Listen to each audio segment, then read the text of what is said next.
this section we're going to cover the inside of the box with the velvet paper. We're applying glue to the inside of the box.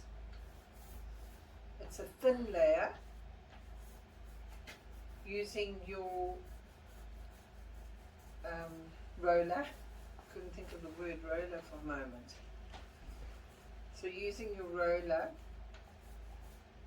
I'll show you once he's done it.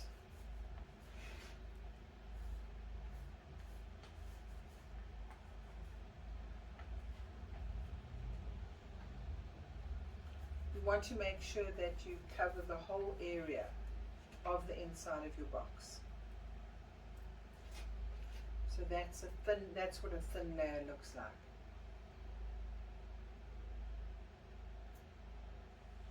Okay, remember that when you put the box down,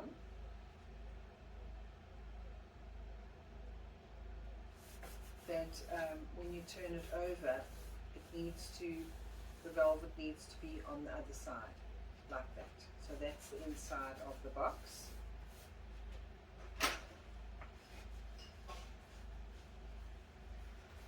Smooth down with your bone knife or your bone creaser, removing any bubbles, and work gently